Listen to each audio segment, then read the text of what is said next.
तो ये था हमारे पास moment of inertia, product of mass and square of its perpendicular distance from axis of rotation is called moment of inertia. तो इस तरह से कुछ फिक्स थी हमारे पास कि ये अगर सेंटर है किसी सर्कल का और यहाँ पर मास कोई m मौजूद है, तो आप इस पे क्या करते हैं, फोर्स लगाते हैं। तो फोर्स लगाने से क्या होगा, ये इस सर्कल के अंदर, सर्कल में क्या करेगा, मूव करेगा। ये फोर्स लगाई, वो फोर्स किसके बराबर, according to Newton second law is equal to ma, यानी कि फोर्स लगाने से बॉडी में क्या होगा, एक्सेलरेशन भी पैदा होगा। और मजीद हमने एक रिलेशन पढ़ा हुआ है एंगुलर एक्सेलरेशन, जिसमें हम बताएंगे कि उसको किस तरह से एक्सप्लेन कर सकते हैं। ये रिलेशन है हमारे पास लीनियर एंड एंगुलर एक्सेलरेशन का, तो जिसमें a is equal to r alpha. A क्या था जी, लीनियर एक्सेलरेशन, और अल्फा क्या है, एंगुलर एक्सेलरेशन। तो यहाँ पर मजीद हम क्या करते हैं, इस यही वैल्यू यहाँ से उठाते हैं, इस इक्वेशन नंबर 1 में पुट की थी, तो हमारे पास आंसर आ गया physical to M R alpha. अब हमने क्या करना है कि इन इक्वेशन की दोनों साइड्स को r से मल्टीप्लाई करवा दें, तो ये आ जाएगा R F is equal to M R square alpha. और टार्क हमें पता होना चाहिए किसके बराबर होता है, torque is equal to R F. तो यहाँ पर हम क्या करेंगे, सिंपली ये जो आर एफ है हमारे पास, इसको रिप्लेस करवा देंगे किसके साथ, टार्क के साथ। तो यहाँ पर हम फिर लिख सकते हैं torque is equal to M R square alpha. और ये क्या, इस इक्वेशन को कुछ इस तरह से भी लिखा जा सकता है कि tau is equal to I alpha. तो हमें पता आई किसके बराबर है जी, एम आर स्क्वायर, और आई क्या किसको बोलते हैं, मोमेंट ऑफ इनर्शिया को। अब ये वाला जो रिलेशन हमने निकाला था, tau is equal to M R square alpha, तो इसी को हम लेके आगे चलेंगे। और मजीद हमें क्वेश्चन पड़ेगा moment of inertia of a rigid body. उसके अंदर कुछ सिचुएशन हमारे पास इस तरह से है, ये काफी सारे मासेस हैं। अब इसके लिए वर्ड यूज किया जाता है नॉन यूनिफॉर्म मास डिस्ट्रीब्यूशन। तो अब इसमें सबसे पहले आपने देखना है कि what is non uniform mass distribution. तो अगर आप गौर करें, जिस तरह ये अगर एक रीजन है, तो यहाँ से जो डिस्टेंस होगा, जिस तरह मास m1 है तो इसका डिस्टेंस क्या है, r1 है। इसी तरह m2 है, उसका डिस्टेंस क्या है, r2। सिमिलरली r3 m3 के लिए एंड सो ऑन, चलते चलते लास्ट वाले के लिए rn, जो मास mn होगा उसके लिए rn हो जाएगा। तो ये जी नॉन यूनिफॉर्म मास डिस्ट्रीब्यूशन है। तो अगर आप ये गौर फरमाएं, तो इसमें जो मास m1 है, तो यहाँ पर हम शो भी करवा देते हैं।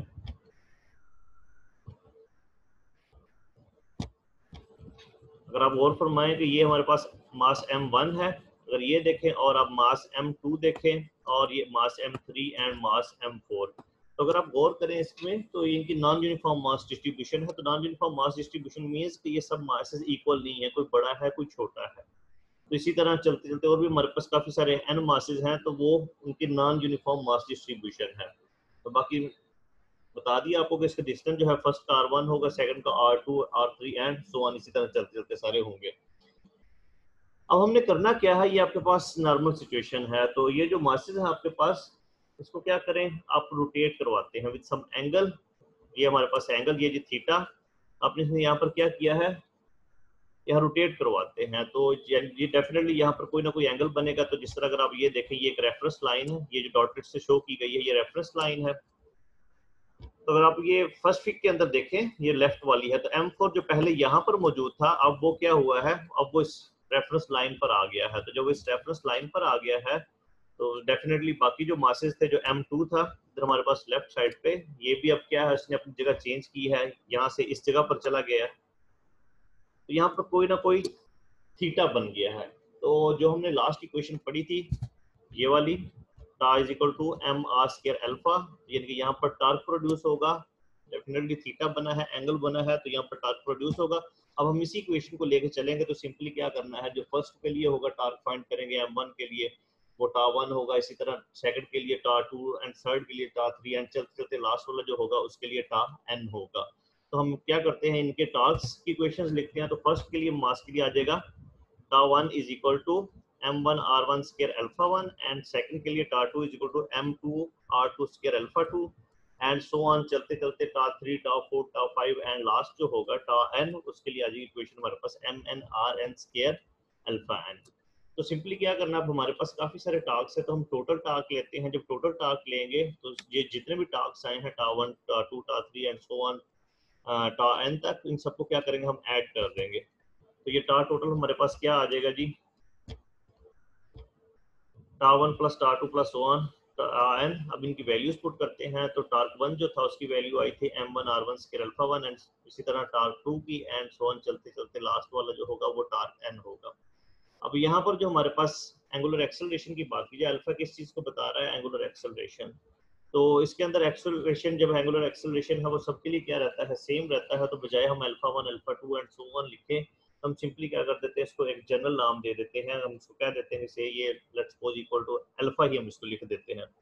तो यही क्वेश्चन फिर इसमें क्या होगा कि सब के अंदर इसमें भी अल्फा होगा, इसमें भी अल्फा होगा, इसमें भी। तो इसमें से फिर हम क्या कर सकते हैं, अल्फा को कॉमन ले सकते हैं। जब अल्फा को कॉमन ले सकते हैं, बाकी हमारे पास क्या बचेगा, m1 r1 square plus m2 r2 square plus so on, last वाली टर्म mn rn स्क्वायर, और ये बाहर हमारे पास क्या आ गया, अल्फा आ गया। तो यहाँ से क्या आ जाएगा, टार्क टोटल किसके बराबर आ जाएगा जी, ये अब हमने क्या करना है, ये जो हमारे पास इतनी बड़ी इक्वेशन हम चाहते हैं इसको एक छोटी सी इक्वेशन के अंदर लिख दे। तो इसके लिए फिर हम क्या करते हैं, समेशन यूज करते हैं। ये जो साइन है आपके पास, ये क्या है, ये समेशन का साइन है। तो अब इसमें मजीद अगर आप ये देखें, ये टीचर्स लिए 1 से लेके n तक, इट मीन्स ये वाली जो इक्वेशन है, जब हम ये वैल्यूज पुट करेंगे, ये जो हमारे पास समेशन का साइन, वो तो प्लस का साइन बीच में आता जाएगा। जब हम इस इक्वेशन को ओपन करेंगे तो दोबारा हमारे पास यही इक्वेशन हो जाएगी। तो i इज इक्वल टू 1 से n, लेकिन टीचर है जिसकी वैल्यू 1 से लेके n तक है, और ये जो चीज़ है m, इसके साथ अभी हमने सबस्क्रिप्ट में i लिख दिया, और r स्क्वायर के साथ भी हमने i लिख दिया, और ये बाहर हमारे पास अल्फा आ गया। तो ये वाली जो टर्म है हमारे पास, इसको जब ओपन करेंगे तो ये अगेन हमारे पास ये वाली टर्म बन जाएगी। कैसे बन जाएगी, अगर मैं जी वैल्यू पुट करता हूँ i इज इक्वल टू 1, और यहाँ पर फिर जब मैं समेशन नहीं लिखूंगा, तो प्लस का साइन अब लिखने जा रहे हैं, हम इक्वेशन ओपन करने जा रहे हैं, तो ये m1 r1 स्क्वायर आ जाएगा, ये पहली वाली टर्म होगी।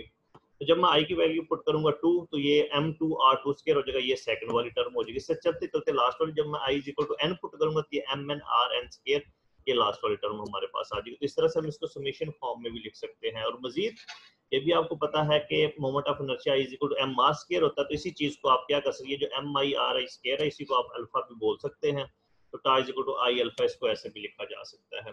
और मजीद अगर इसके यूनिट की बात करें, तो यूनिट हमारे पास इसका है किलोग्राम मीटर स्क्वायर। तो आपको यहाँ से क्लियरली शो हो रहा है कि ये मास है, मास के लिए क्या आ जाएगा, किलोग्राम आ जाएगा। और ये आर स्क्वायर है, यानी कि डिस्टेंस है कोई, तो इसका स्क्वायर है। तो अगर आर अकेला होता फिर मीटर होता, तो क्योंकि इसका स्क्वायर है तो ये फिर क्या आ जाएगा हमारे पास, मीटर स्क्वायर आ जाएगा। तो किलोग्राम मीटर स्क्वायर आ जाएगा। और इसी चीज से हम क्या कर सकते हैं, मजीद इसकी डायमेंशन भी फाइंड कर सकते हैं। तो किलोग्राम के लिए क्या आएगा, कैपिटल M मास है, तो ये किलोग्राम के लिए कैपिटल M आ गया। तो इसके लिए आप इससे भी फाइंड कर सकते हैं, इसका ये जो फार्मूला है इससे भी फाइंड कर सकते हैं m r स्क्वायर से। तो m के लिए कैपिटल M आ जाएगा, और r स्क्वायर एक लेंथ है, तो यूनिट भी देखें मीटर स्क्वायर है। तो यहाँ से फिर यानी कि जब भी हम कोई लेंथ लिखते हैं तो डिमेंशन के अंदर उसको कैपिटल L लिखा जाता है। तो ये स्क्वायर है उसका, तो ये आ जाएगा यहाँ पर इसके साथ ml स्क्वायर आ जाएगा। तो दोनों तरीके से आप इसके यूनिट से भी फाइंड कर सकते हैं और इसके फार्मूला से भी फाइंड कर सकते हैं। तो ये हमारे पास क्या आ गई, डायमेंशन आ गई। तो इसके बाद हम बात करते हैं एंगुलर मोमेंटम की। इससे पहले हम पढ़ चुके हैं लीनियर मोमेंटम, चैप्टर नंबर 3 के अंदर लीनियर मोमेंटम पढ़ा था। वहां पर वर्ड तो हम मोमेंटम यूज करते हैं, लेकिन उसके लिए ज्यादा सुटेबल जो वर्ड है यूज करना वो लीनियर मोमेंटम का होगा। तो अब हम जो पढ़ने जा रहे हैं वो है एंगुलर मोमेंटम। इट मींस जब हम एंगुलर मोमेंटम पढ़ जा रहे हैं तो इसके अंदर कोई ना कोई एंगल बनेगा। सपोज हम कोई रेफरेंस पॉइंट लेते हैं, जिस तरह ये वाला जी रेफरेंस पॉइंट है, ये इसको मैं हाईलाइट कर रहा हूँ, ये हमारे पास कोई रेफरेंस पॉइंट है, उससे डिस्टेंस r पे क्या है, कोई ऑब्जेक्ट मौजूद है, कोई पार्टिकल मौजूद है जिसका मास क्या है, m है।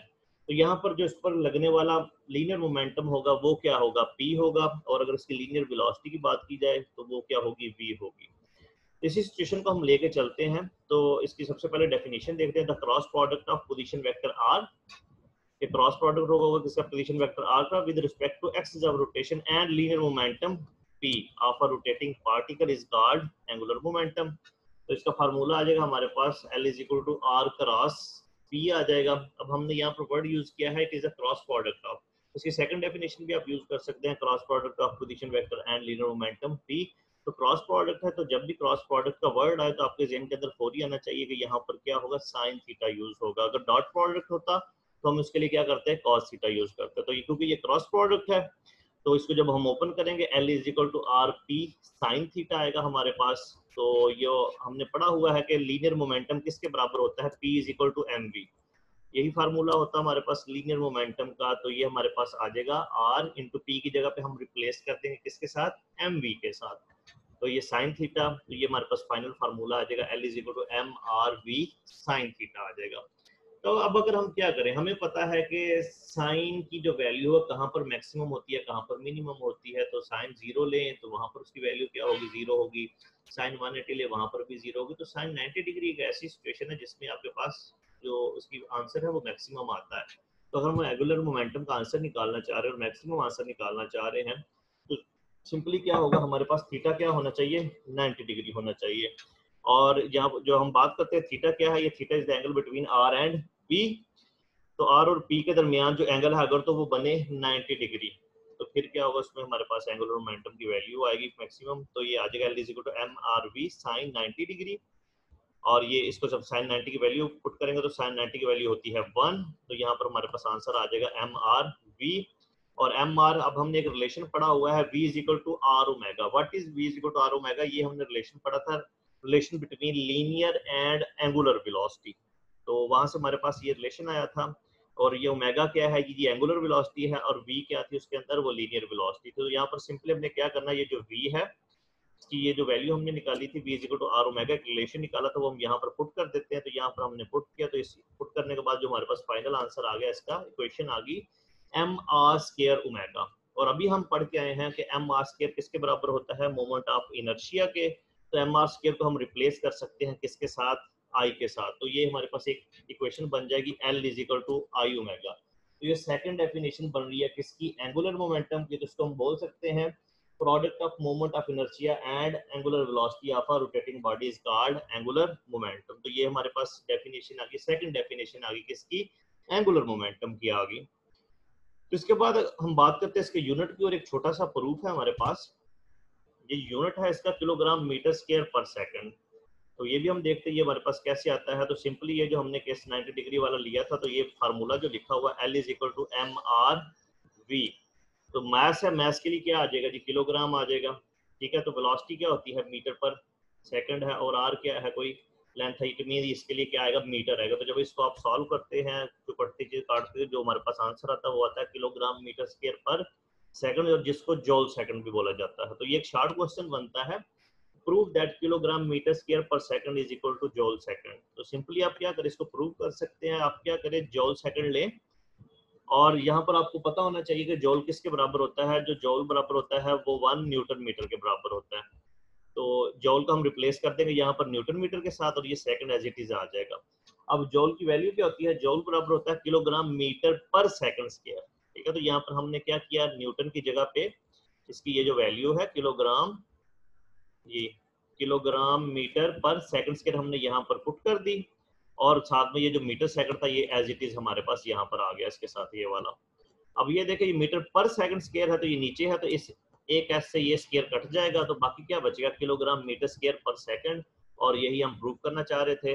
ये वाली साइड अगर हम सपोज करें, ये हमारे पास लेफ्ट हैंड साइड है, ये राइट हैंड साइड है, तो हमने लेफ्ट हैंड साइड को लिया और राइट हैंड साइड को प्रूव कर दिया। तो ये हमारे पास हमने प्रूव भी कर लिया, शॉर्ट क्वेश्चन जो था कि joule second is equal to kilogram metre per second.